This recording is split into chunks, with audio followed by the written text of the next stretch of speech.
Allez, petit bonus pour aujourd'hui. L'entraînement est terminé. Je vais vous montrer une méthode pour plier son karatéki. Alors des méthodes, il y en a plein. On peut plier de différentes façons. La méthode que je vais vous montrer, c'est celle que moi j'utilise le plus. C'est ce qu'on appelle le maki-no-gi.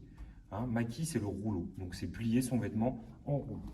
Ce qu'on va faire, c'est qu'on va commencer par la veste. Et qu'on va mettre bien à plat comme ça. Alors ça va être plus facile de démarrer sur du plat. Alors si on fait ça par terre à la maison, on s'assure que par terre c'est bien propre, sinon le gui il va être taché. C'est bon? Une fois qu'on a mis notre gui bien à plat comme ça, je vais prendre une manche et je vais la ramener jusqu'à l'épaule, ici. Voilà.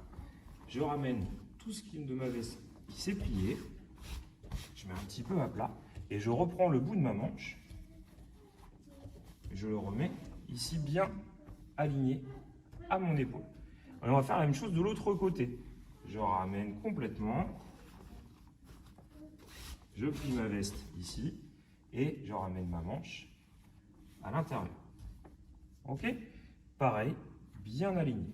On peut faire la même chose dans l'autre sens si on veut. Ça met les deux manches à l'intérieur et on obtient le même résultat.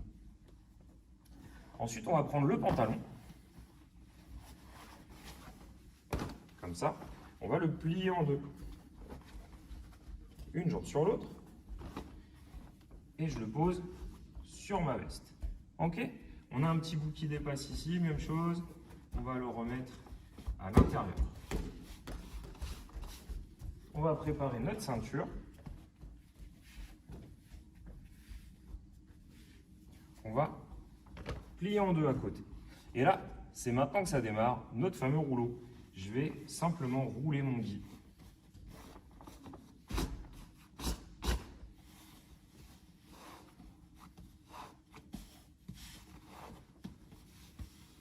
Ici. Et je vais le poser sur ma ceinture. Je prends les deux petits bouts, je repasse dans la boucle. Et voilà, j'ai mon rouleau, mon maki-no-gi. Il tient tout seul, je pourrais même l'emmener comme ça si je voulais. Et je vais pouvoir le ranger dans mon sac. Il ne va pas prendre de place et il ne va pas se froisser. Garantie. Allez, à vous!